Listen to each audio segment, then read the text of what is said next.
Well, hello. We're going to be reading by Grand Central Station. I sat down and wept. So, for the next 10 days, I'm going to read each part of this. This is part of the book club. Uh, just let everyone know in regards to the book clubs that I run. I haven't read any of these books, so I have no idea. These could be great. These could be awful. Um, but the reason why I'm going to read this out loud is that in the introduction, Jan Martel says you should read it aloud, and the other reason is my friend Bethan normally does read aloud of Jane Austen, and she's currently been raising money for Alzheimer's, for her gran who sadly passed away 2 weeks ago. So if you're watching this on YouTube, um, I'll put a link down below so you could go donate for that cause. There we go. But let's just jump straight into this. Let's just jump straight into it with heavens forgive us, part 1. How grand. Oh, I have no idea what I'm expecting, and there might be commentary in between. We'll see. We'll see how it goes. I am standing on a corner in Monterey, waiting for the bus to come in, and all the muscles of my will are holding my terror to face the moment I most desire. Apprehension and the summer afternoon keep dry on my lips, prepared at 10-minute intervals all through the 5-hour wait. But then it is her eyes that come forward out of the vulgar disembarkers to assure me that the bus has not disgorged disaster, her Madonna eyes soft as the newly born, trusting as the untempted, and for a moment, at a gaze, I am happy to forego my future, and postpone indefinitely the miracle hanging fire. Her eyes shower me with their innocence and surprise. Okay, what have I got myself into? Okay, this is dense. Okay. Was it for her, after all, for her whom I had never expected nor imagined, that there had been compounded such ruses of coincidence? I didn't even understand what happened in that sentence. Behind her, he for whom I have waited so long, who has stalked so unbearably through my nightly dreams, fumbles with the tickets in the bags and shuffles up to the event which too much anticipation had fingered to shreds. For after all, it is all her. We sit in a cafe drinking coffee. He recounts their adventures and says, "It was like this, wasn't it, darling? I did well then, didn't I, dear heart?" And she smiles happily across the room with a confidence that appalls. How can she walk through the street so vulnerable, so unknowingly, and not have people and dogs and perpetual calamity follow her? But overhung with her vines of faith, she is protected from the gaze like the pools in Epping Forest. I see she can walk across the leering world and suffer injury only from the one she loves. But I love her, and her silence is propaganda for sainthood. If anyone has an idea what's going on, let me know. What? Okay. So we drive along the California coast singing together, and I entirely renounce him for only her peace of mind. The wild road winds round ledges manufactured from the mountains and cliffs. The Pacific in blue spasm reaches all its superlatives. Why do I not jump off this cliff where I lie sickened by the moon? I know these days are offering me only murder for my future. It is not just the creeping fingers of the cold that dissuade me from action and allow me to accept the hypocritical hope that there may be some solution. Like Macbeth, I keep remembering that I am their host. So it is tomorrow's breakfast rather than the future's blood that dictates fatal forbearance. Nature, perpetual whore, distracts with the immediate, shifty-eyed with his fallacy. I plough back to my bed up through the tickling grass.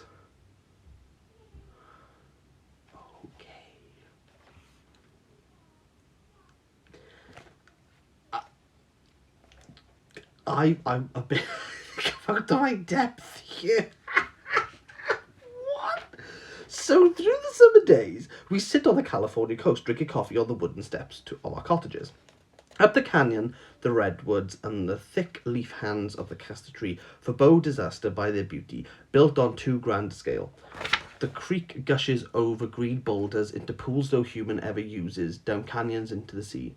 But poison oak grows over the path and over all the banks, and it is impossible even to go into the damp overhung valley without being poisoned.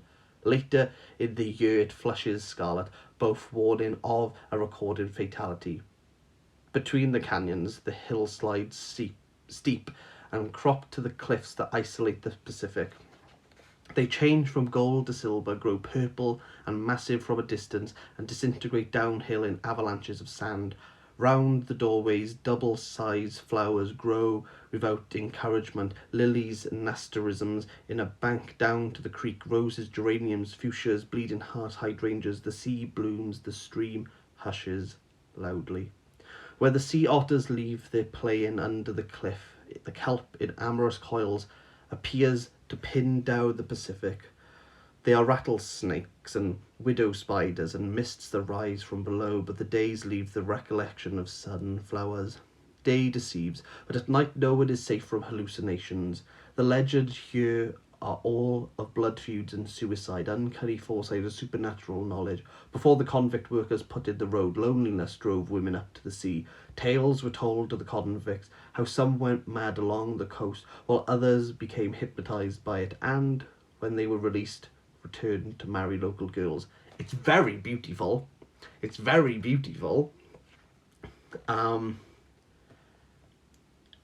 It's extremely poetic, though. This is a lot more poetic than I was expected. I'm not going to lie.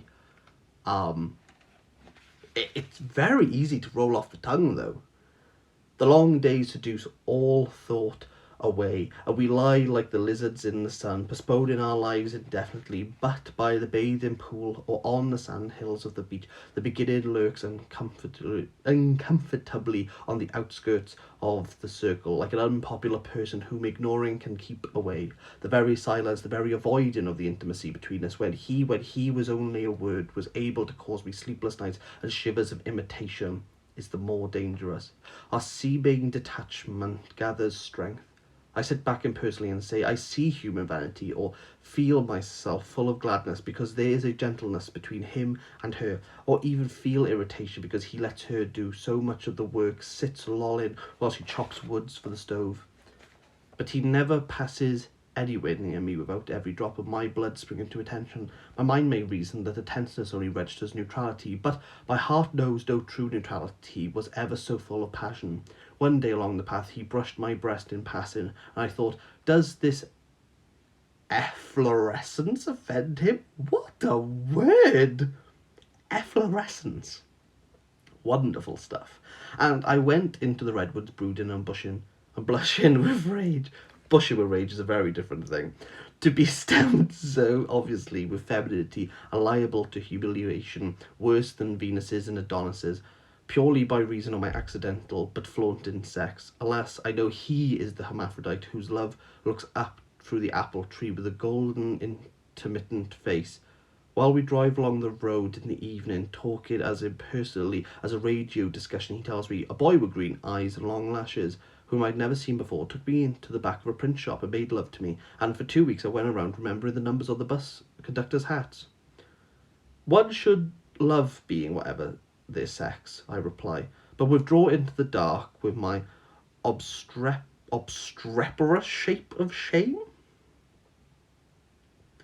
Dark with my obstreperant shape of shame, offended with my own flesh, which cannot metamorphosize into a print shop boy with armpits like chalices. The days go by without even this much exchange of metaphor, and my tongue seems to wither in my throat from the unhappy silence, with the moons that rise and set unused, and the suns that melt the specific uselessly, drive me to tears, and my cliff of vigil at the end of the peninsula. I do not beckon to beginning, whose advent will surely strew our world with blood, but I weep for such a waste of life lying under my thumb. His foreshortened face appears in profile on the car window like an irregular graph of doom, merciless as a mathematician leering accomplishment all to my good resolves. There is no medicinal to be obtained from the dried herbs of my natural hill. For when I tread upon upward path, the lowest vines conspire to abet my plot, and the poison oak thrusts its insinuation under my foot. From the corner where the hill turns from the sea and goes into the secrecy of damp air of forbidden things, I stand disinterestedly examining the instruments of the pattern of fate. It is a slow motion progress of the guillotine in action, and I see plainly that no miracle can avert the imminent deaths. I see, measuring the time, regardless, equable the appearance, but I am as detached as the statistician when he lists his thousands dead. Okay, there's a lot of nature in this, and time I'm finding quite interesting. We seem to be flitting to and fro with a lot of what's going on, and I think the fact that at the beginning we're at Grand Central Station and she's kind of like still in time, and it's very it's structured, it's very like inorganic. I'm finding that this relationship's quite organic, but it's like these plants kind of like ruthless. So if you like let these plants go, they become, what's the word? They kind of it sprawls out. It kind of becomes like tumultuous very quickly. But it's interesting. You have all this plant and fauna and flora imagery going on, but then you have like the mathematician. It's very like the structured versus like the unstructurable. I'm interested in that. Continue. When his soft shadow, which yet in the night comes barbed with all the weapons of guilt, is cast up hugely on the pane, I watch it as from a lodge in a theatre, the continually vibrating eye in darkness, swearing in vulnerability. I measure mercilessly his shortcomings, and with luxurious scorn ask who should be ensnared there. But that huge shadow is more than my only moon, more even than my destruction. It has the innocent slipping advent of the next generation, which enters in one night of joy and leaves a meadowful of lamenting milkmaids when its purpose is grown to fruit. Also, soothed from all the detail, I see not the face of a lover to arouse my coquetry? Coquetry? Coquetry? What is that word? Where is it? It's just there. Coquetry? Or defiant? Well, I don't know what that means. I don't understand why anything's going on, to be honest. Maybe one word, maybe Kieran, calm down. Or defiance, but the gentle outline of a young girl. And this, though shocking, enables me to understand myself rise as virile as a cobra out of my lodge to assume control. He kissed my forehead driving along the coast in the evening, and now, wherever I go, like the sword of Damocles, we're gonna call it Damocles, buddy. That great never to been given kiss hangs above my doomed head. He took my hand between the two shabby front seats of the Ford, and it was dark, and I was looking the other way, but now the hand casts everywhere an octopus shadow from which I can never escape. The tremendous gentleness of that moment smothers me all, and through the night it is centaurs hoofed and galloped in over my heart. The poison has got into my blood. I stand on the edge of the cliff, but the future is already done. It's written, nothing can escape, floating through the waves with seaweed in my hair, or be washed up battered on the inaccessible rock. Cannot undo the event to which there were never any alternatives. Oh, lucky Daphne, motionless and green to the void, the touch of a god. Lucky Syrinx, who chose a legend instead of too much blood. For me, there was no choice. There were no crosswords at all. I am jealous of the hawk because he can get so far out of the world, or I follow with passionate envy the seagull swooping to possible cessation. The morning doves mercilessly coo my sentence in the woods.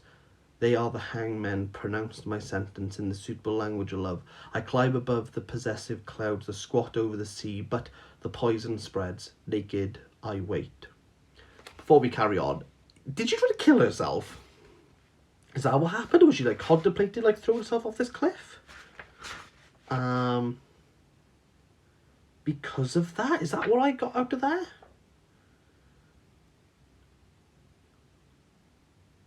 So the first time they make contact when he kisses her, that was kind of like she's like enraptured by it. Like it like embodies everything. Like she can't do anything else. Like now that's happened, he's kind of like got that grip on her. Okay. Oh, right. Okay. This is difficult. Oh, hi, Ruby. I think she was thinking about it. We're on the same wavelength. I think I've chosen a really difficult one. Because this is a little bit over my head. Okay. I am overrun, jungled in my bed. I am Yeah, I am. We'll start again. I am overrun, jungled in my bed. I am infested with a menagerie of desires. My heart is eaten by a dove. The cat scrambles in the cave of my sex. Hounds in my head obey a whipmaster who cries nothing but havoc as the hours test my endurance with an accumulation of tortures. Who, if I cried, would hear me among the angelic orders? I am far, far beyond that island of days where once, it seems, I watched a flower grow and counted the step of the sun, and fed, in my memory serves, the smiling animal at his appointed hour. I am shot with wounds which have eyes that see a world all sorrow, always to be panoramic and unhealable, and mouths that hang unspeakably in the sky of blood. How can I be kind? How can I find bird relief in the nest building of day to day? Necessity supplies no velvet wing with which to escape. I am deed and mortally pierced with the seeds of love. Aha! Right, okay. Interesting use of imagery. So the bird relief in the nest building of day to day. So the nest really should be like the safe haven. That should be like the given. Like that should be like a place of comfort. But the relief is kind of fleeing that. Um, like the nest really like contains until they're able to kind of like flee. And again, like the seeds of love, like the seed is kind of like the moment before like the sprouting, like where the actual beauty comes from. Interesting. Then she leans over in the pool, and her damp dark hair falls like sorrow, like mercy, like the morning weeds of pity, sitting nymph-like in the pool in the late afternoon. Her pathetic slenderness is covered over with a love as gentle, as trusting, as tenacious as the birds who rebuild their continually violated nests. When she clasps her hand happily at a tune she likes, it is more moving than I can bear. She is the innocent who is always the offering. She is the goddess of all things which the vigour of Viggin, the vigour of living destroys. Why are her arms so empty? The monotony of the everyday life is what I got from the last. Yes. But I like how like this next paragraph as well, it's kind of like it's like a constant need to like rebuild. Like the nest isn't like it's not like a constant, it's kind of like this ever changing, like you need to keep working at it. Whereas I suppose without the nest you're not relying on that. In the night she moans with the voice of the new stream below my window, searching for the child whose touch she once felt and can never forget, the child who obeyed the laws of life better than she. But by day she obeys the voice of love as the stricken obey their God, and she walks with the light step of hope which only the naive and the saints know. Her shoulders have always the attitude of grieving, and her thin breasts are pitiful like virgin shrines that have been robbed. How can I speak to her? How can I comfort her? How can I explain to her any more that I can to the flowers that I crush from my foot when I walk into the field? He is also bent towards her in an attitude of solitude. Can he hear his own heart while he listens for the tenderness of her sensibilities? Is there a way at all to avoid offending the Lamb of God? Who knows? Under the waterfall he surprised me, bathing, and gave me what I could no more refuse than the earth can refuse the rain, when he kissed me and went down to his cottage. Absolve me, I prayed, up through the cathedral redwoods, and forgive me if this is sin. But the new moss caressed me, and the water over my feet, and ferns approved me with endearments. My darling, lie down with us now, for you are the earth whom nothing but love can sow. And I lay down on the redwood needles, and seemed to flow down the canyon with the thunder and confusion of the stream, in the happiness which, like birth, can afford to ignore the blood and the tearing. For nature has no time for mourning, absolved by the turning world, and will, no matter what devastation attack, to fulfill in underground ritual all her proper prophecy. Gently the wood sorrel and the dove explained the confirmation, and guided my return. When I came out of the woods into the hill, I had pine needles in my hair for a bride wreath, and the sea and the sky and the gold hills smiled benignly. Jupiter has been with Leda, I thought, and now nothing can avert the Trojan wars. All legend will be born, but who will escape alive? I don't know what's going on. I think it was a bit of sexy time though. And that's the only thing we need to pick up on, I imagine.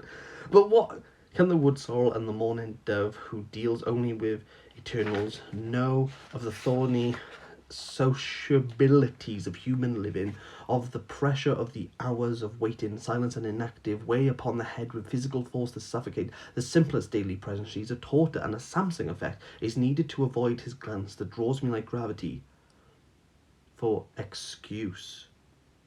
For our being together, we sit at the typewriter, pretending a necessary collaboration. He has a book to be typed, but the words I try to force out die on the air and absolve into kisses whose chemicals are even more deadly if undelivered. Apologies. My fingers cannot be martial at the touch of the instrument, so much connected with him.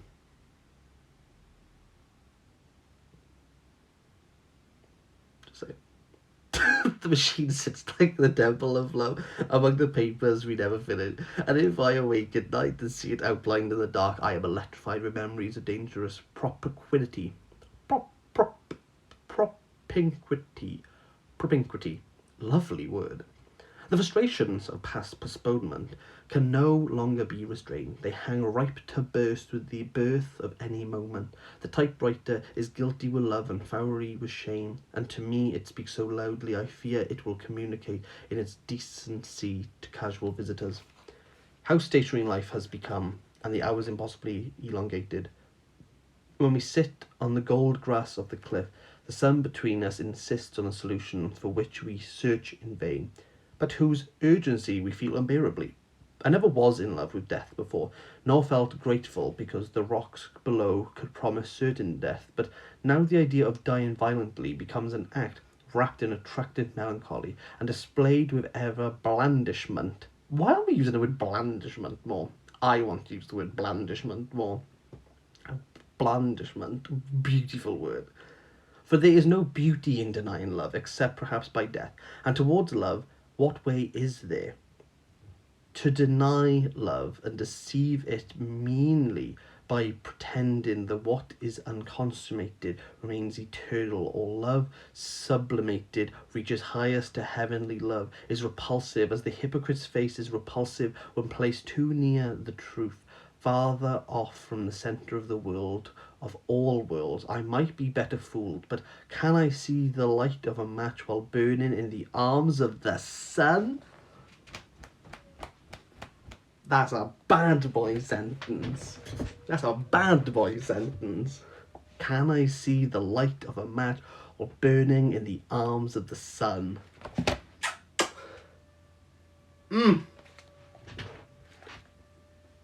So good. Nope. Okay, I'll try again. I'll be a little bit less dramatic. No. My advocate, my angels with sadist eyes. This is the beginning of my life, or the end. So I lean affirmation across the cafe table and surrender my 50 years away with an easy smile. But the surety of love is not dismayed by any eventuality which prudence or pity can conjure up, and in the end, All that we can do is sit at the table over which our hands cross, listening to tunes from the Wurlitzer, with huge love and simple between us, and nothing more to be said. So hourly, at the slightest noise, I stand ready to feel the roof cave in on my head, the thunder of God's punishment announcing the limit of his endurance. Okay. Is this because the person she's in a relationship with, there's something upset you? Oh, it's about an affair, isn't it, this book? I remember when I spoke about it.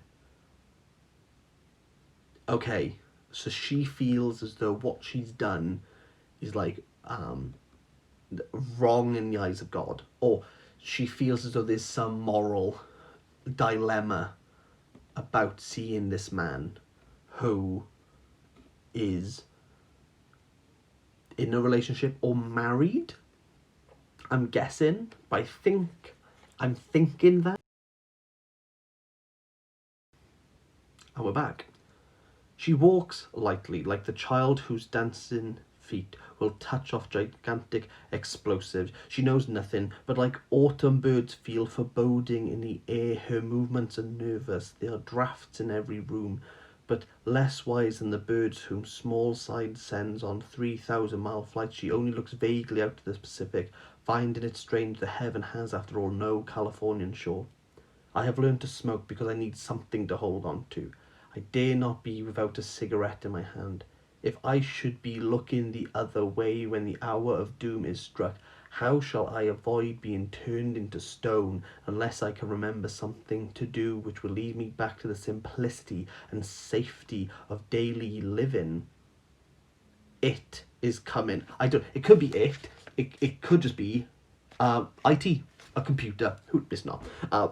It is coming. The magnet of its imminent finger draws each hair of my body. The shudder of its approach disintegrates kisses, loses wishes on the disjointed air. The wet hands of the castor tree at night brush me, and I shriek, thinking that at last I am caught up with. The clouds move across the sky, heavy and tubular. They gather, and I am terror-struck to see them form a long black rainbow out of the mountain and disappear across the sea. The thing is at hand. There is nothing to do but crouch and receive God's wrath. We'll do part 2 tomorrow. Oh, this is a bit dense, isn't it? Okay. So we have a lot of imagery with flora and fauna. There's a lot of that. There's a lot of the mundanity of life. Like Ruby says, like the mundanity of the everyday. But there's like a freedom that animals have. So there's this disconnect, but still there's this animalistic like base in her that makes her like act not out of control, but like that like primal carnal like inwards. Like she acts on it, but like the human aspect is thinking like, is this morally just? Is this like wrong in the eyes of God? Is there like a karma, like what she has done, she must like receive the consequences of. She must kind of like bow down and just accept what is to become of her, which makes sense. At this like cliffside, she feels as though she should jump off, and like what will happen to her? Will she wash up? Will she die, or will she be in this state of in between? I don't know, but that was interesting.